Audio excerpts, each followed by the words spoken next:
The eLife podcast from eLife, the open access journal for outstanding research in the life and biomedical sciences.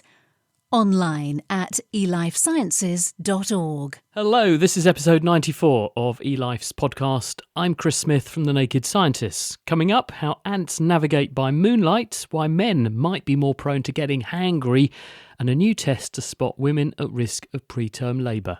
But first, to the world of bacteria. Microbes have a thirst for blood and they can actively sniff it out and swim towards it. It's a process that Arden Bailink from Washington State University dubs bacterial vampirism, and it might give us a clue as to why people with certain inflammatory diseases develop the bacterial infections that they do, and it might open up new avenues for ways to treat them. We know that bacteria that colonize the human gut are important both for our health, and also there are lots of bacteria that infect our guts and cause disease. And we know a lot about how these bacteria behave when they're infecting a healthy person. But what we don't know as much about is what happens when, for lack of a better word, a sick person gets infected. Because those are the people that we really have to worry about. With people who have compromised immune systems or chronic disorders, they can be susceptible for much worse infections. How do bacterial pathogens behave in the intestines of people with diseases? Any sick people in particular that you're interested in? Yeah, there's this population of people, it makes up about 1% of people that have something called an inflammatory bowel disease. And the most common forms of these are Crohn's disease and ulcerative colitis.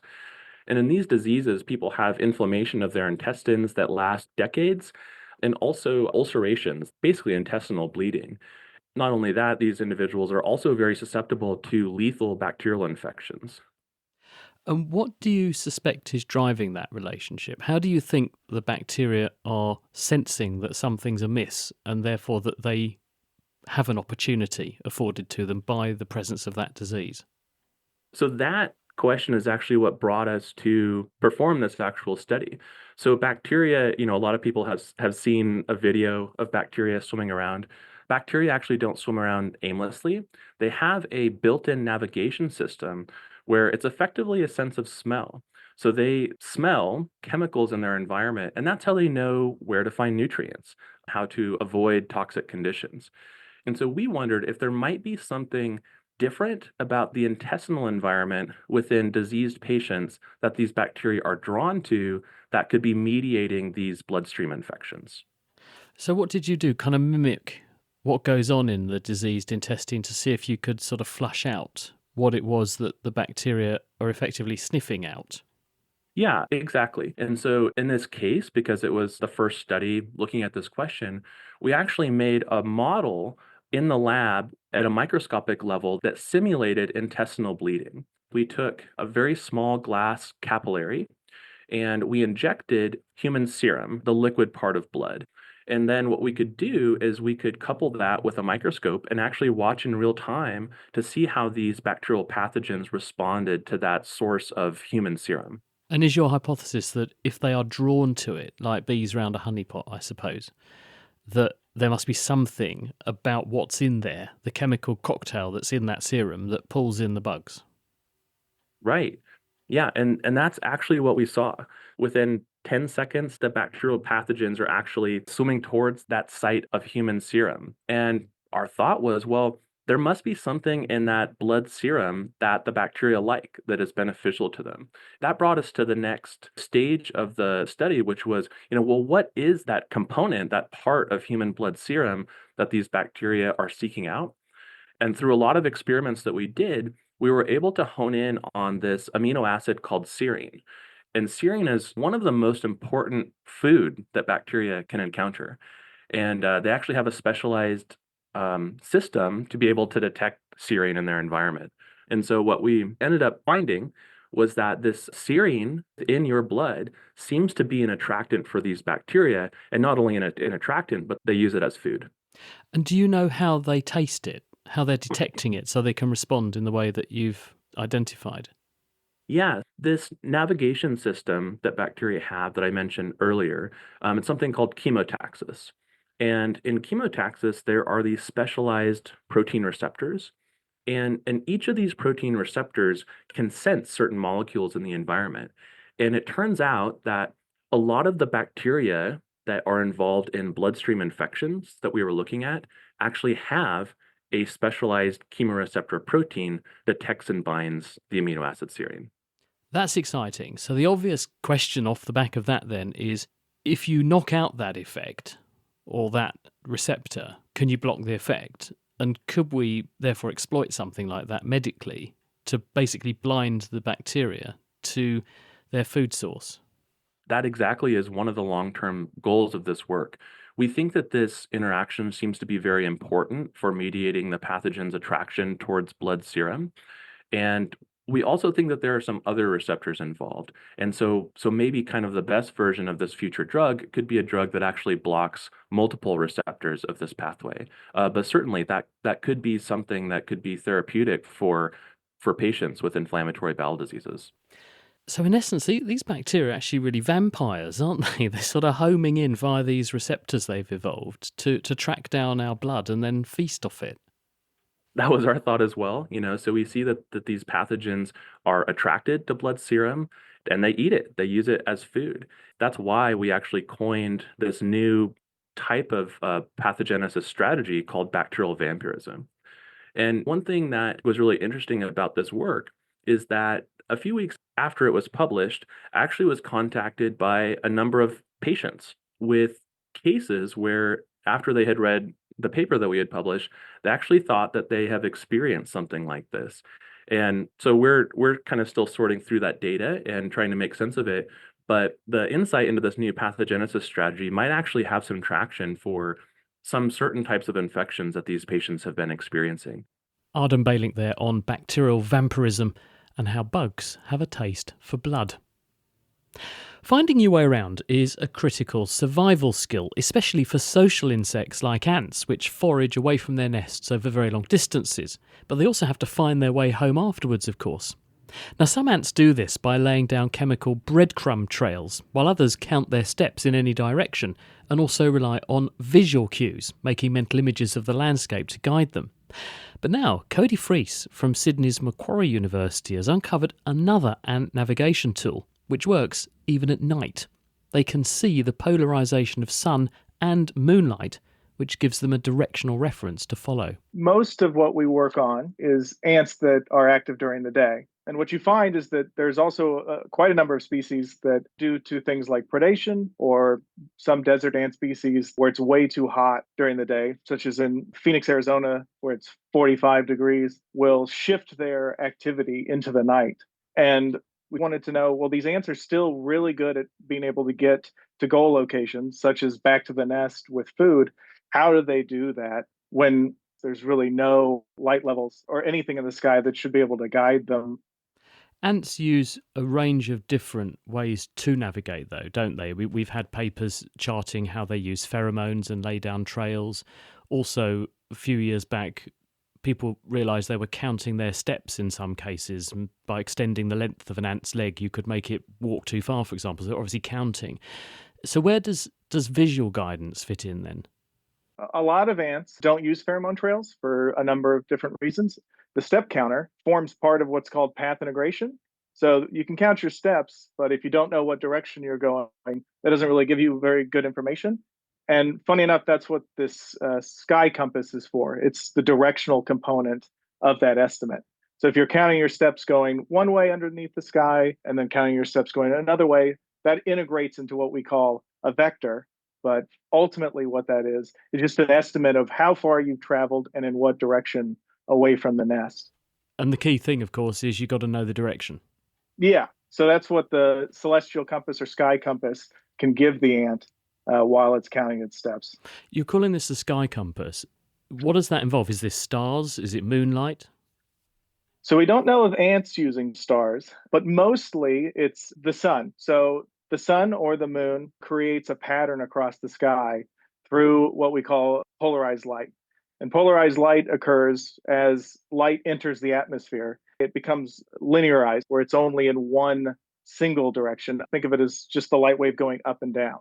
And that creates a pattern across the sky that many different insects can see, which is very useful because then the insect doesn't actually need to see the sun or moon if they, let's say, like the ants in this paper, live in a forest. So there's patches of sky where they can see the sky, but they can't always track where the sun or the moon are throughout the day or night.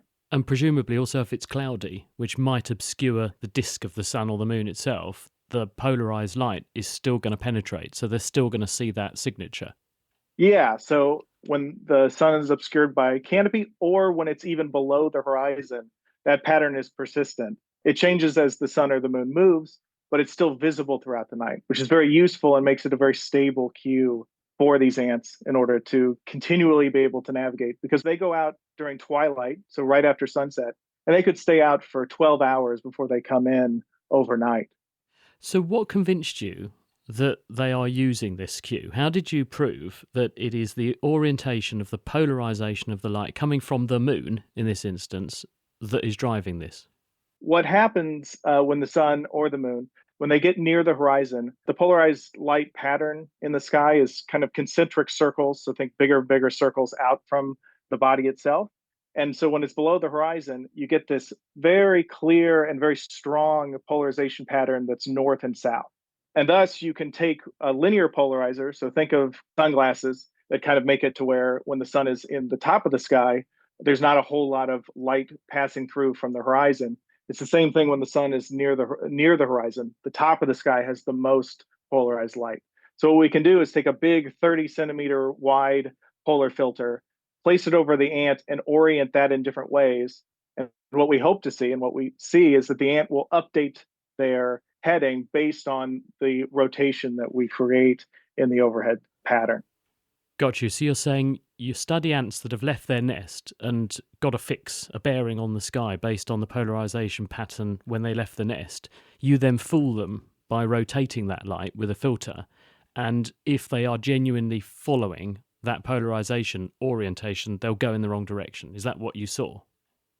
Yeah, so we shift it 45 degrees, either clockwise or counterclockwise. And what you end up getting is they'll shift their heading direction 45 degrees. And then once they leave the polarized filter, they'll shift back. And a meter later, they'll be reoriented back to the right direction, suggesting both they detect that change that's occurring in the overhead sky. And then when they see the real sky again, they shift back. Moonlight, though, is very, very weak compared to sunlight during the day. How do their eyes manage to detect such a weak signal? Their eyes are extremely sensitive to different types of light, polarized light in particular. Insect eyes have what's called a dorsal rim area of the eye that's highly sensitive, and it's on the top of the eye. It's just a region that's highly sensitive to both UV light and polarized light. And what you see in these ants is they have huge eyes for their head, and thus they're much more sensitive to low light levels than we would be. Even when the moon is like a crescent compared to a full moon?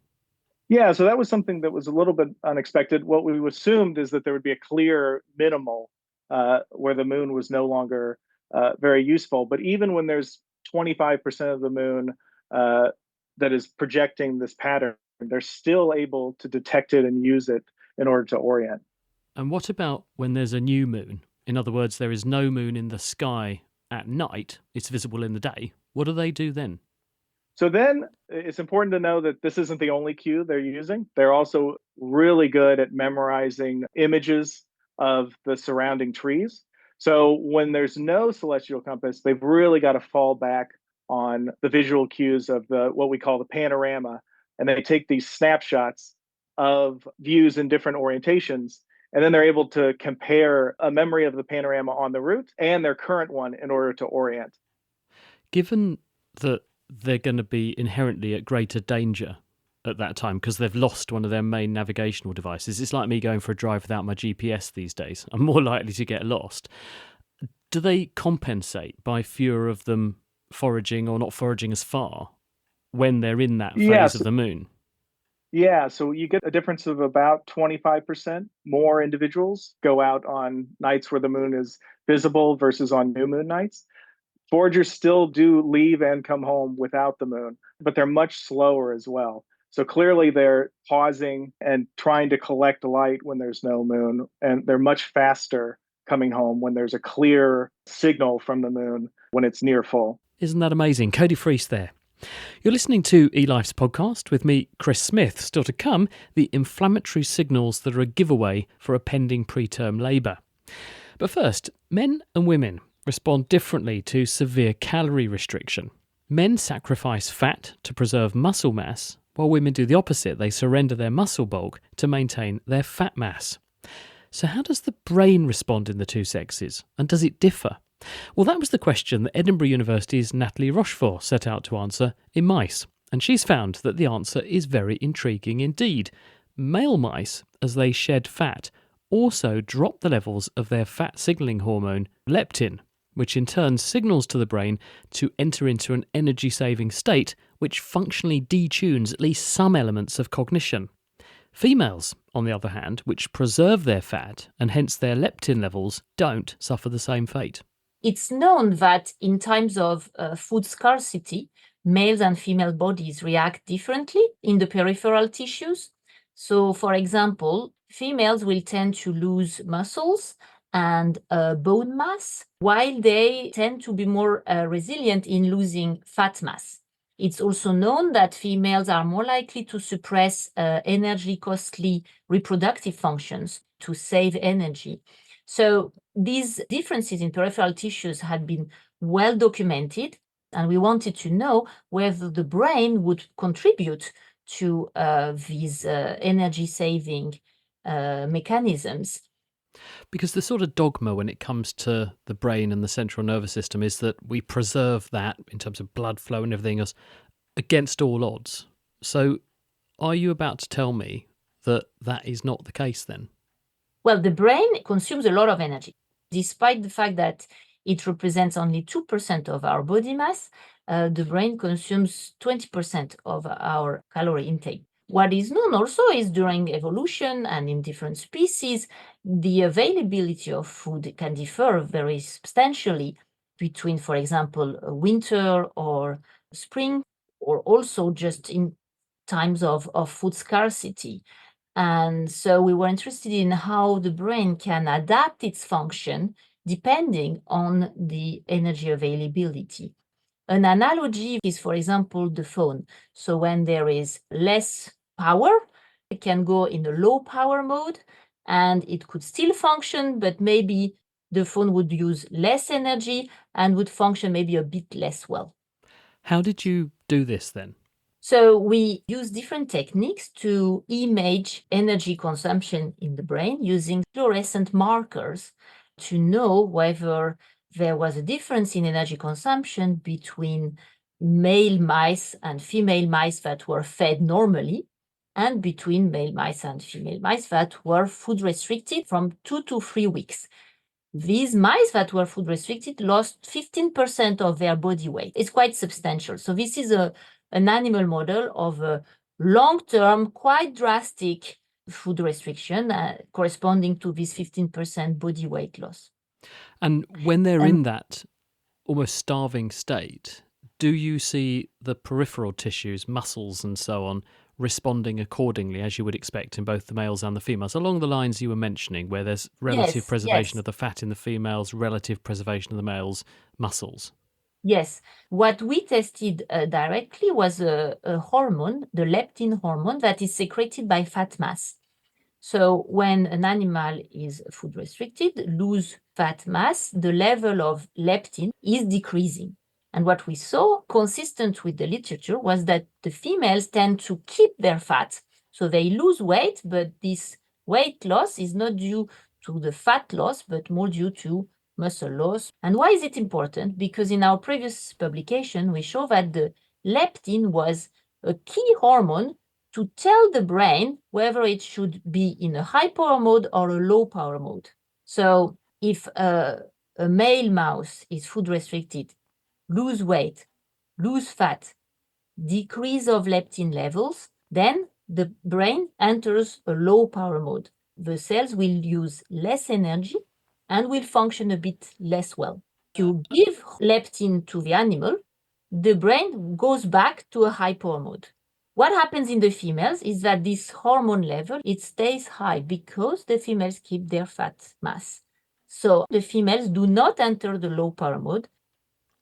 What are the functional implications of that in terms of neurological function? Does this mean if you've got your visual system turning down its metabolism to spare energy consumption, that you're going to be seeing less well? I mean, I know the visual system's a bit less important in mice, but if this was man instead of mouse, is there a functional consequence of doing that for the males? Yes, that's what we have shown. Not only the neurons start to enter this low power mode, so they use less energy, but also their function is affected. We tested that in two ways. Functionally, by recording the activity of the neurons directly in the visual cortex. We use the visual cortex just as a model because it's easy to test. You can show a visual stimulus and test whether the animal can see or not. So when we did that, when we recorded the activity of these neurons, we could see that their response to different images, the coding precision of the neurons in the visual cortex was degraded in times of food restriction.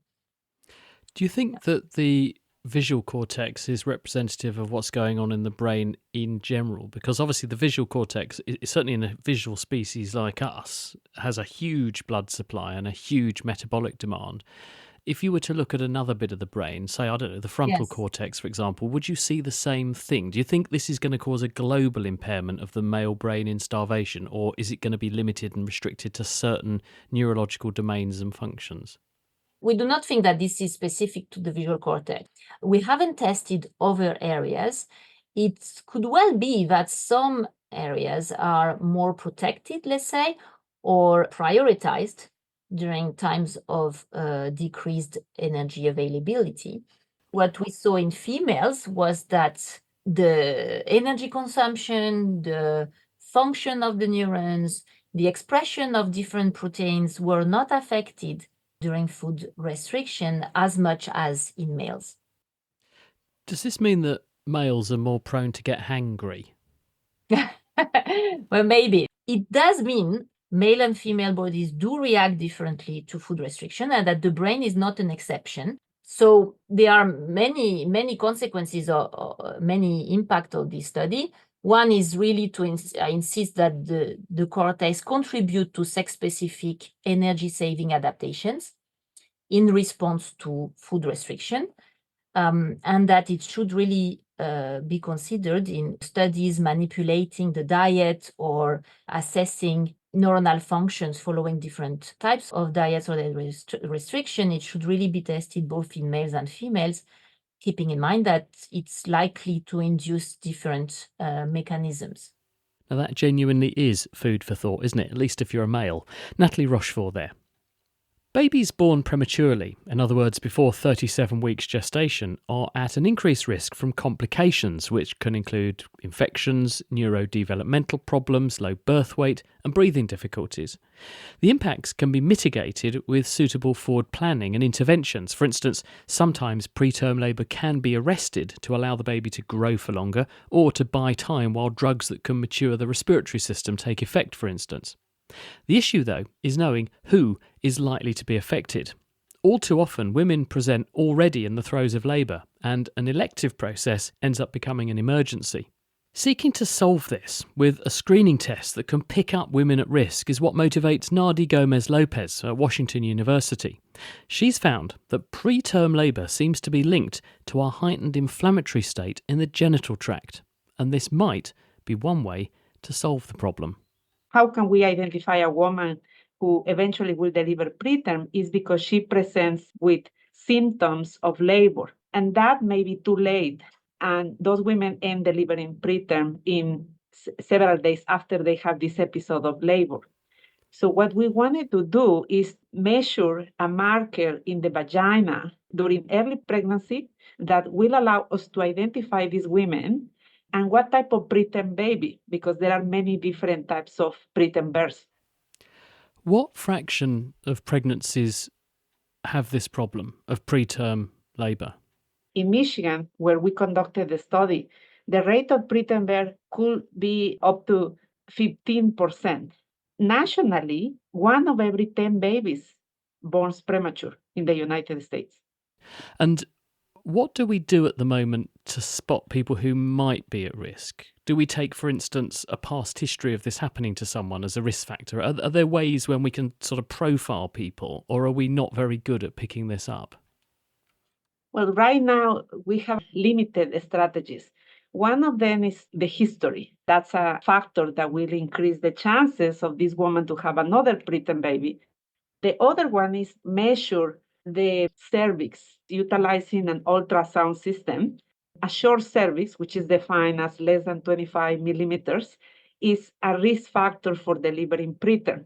And so far, the only strategy to prevent prematurity is administration of natural progesterone vaginally to those women who had a short cervix. But this is a very small population of women. Therefore, the preterm deliveries cannot be predicted or prevented. And obviously, having to go through those sorts of interventions and monitoring, that's invasive. It's not ideal. It's also quite labour intensive, isn't it? So you're searching for a better way to do this with minimally invasive techniques. How are you trying to do it? Yes. So what we were trying to do is to find marker that measuring this marker, we can identify women who are at risk of delivering preterm earlier in gestation, before any symptoms. So what we did is to recruit women, and then we sampled them throughout gestation. We have approximately 500 women who deliver a term and 250 that deliver preterm. How do we sample these women? We have vaginal swabs, and then we did simple assays to identify specific immunological mediators implicated in the disease. So the thrust of this is you're looking to see, when we swab these women, are we finding signs that there is a difference in how the immune system is performing in some of them, and specifically those that are destined to have a preterm labour compared to the ones that don't? Exactly. We found that those women who are destined to have a premature baby have inflammatory signals from very early in pregnancy. And that utilizing these signatures, we can identify those women who eventually will have preterm baby.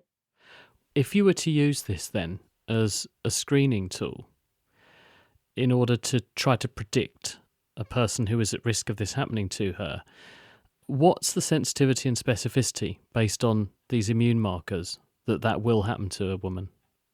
The specificity and sensitivity were not directly addressed because this is a proof of concept study. But we did specific modeling to tell you confidently that these inflammatory signals can allow us to predict with a good predicted value a subset of these women who eventually will deliver preterm. We cannot predict all preterm births with this marker, but we can identify a subset of women who will eventually deliver preterm before 34 weeks of gestation. One of the criteria to do a screening program is that we need to be able to do something about the thing we're screening for.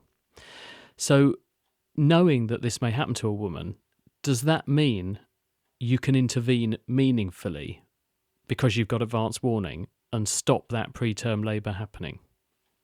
Exactly. That's the point, to identify those women who will benefit from treatments. So right now, we don't have specific treatments for different types of preterm birth. So the idea is to identify specific subsets of women that eventually will deliver preterm, and then perform more research to identify therapies for those specific subset of women. And do you know why these groups of women who are going to have preterm labours have this more inflammatory state in the vagina? Do you know what's provoking that? The short answer is we don't know. It is thought that the vaginal microbiome or changes in the bacteria that live in the vagina may allow us to identify women who eventually deliver preterm. And what we are doing right now is to integrate these inflammatory signals with the specific microorganisms to see whether the combination of these two can help us to identify more women than the inflammatory signals alone. Nadi Gomez-Lopez there. Let's hope she can unpick what is going on in those mothers. That's where we have to leave it for this episode. You've been listening to eLife's podcast. It's produced by The Naked Scientists, and there are previous episodes, references, and also full text transcripts for these programmes, alongside details of how you can subscribe to this podcast on the off chance that you don't, at nakedscientist.com/eLife. And just to let you know, The Naked Scientists also publish a weekly science programme called The Naked Scientist Podcast that covers the latest leading science stories, and you can get that at nakedscientist.com/podcasts, or just search out Naked Scientists wherever you get your podcasts. I'll be back in another month or two with another look inside eLife. Until then, though, from me, Chris Smith, thank you very much for listening, and until next time, goodbye. The eLife Podcast from eLife, the open access journal for outstanding research in the life and biomedical sciences. Online at elifesciences.org.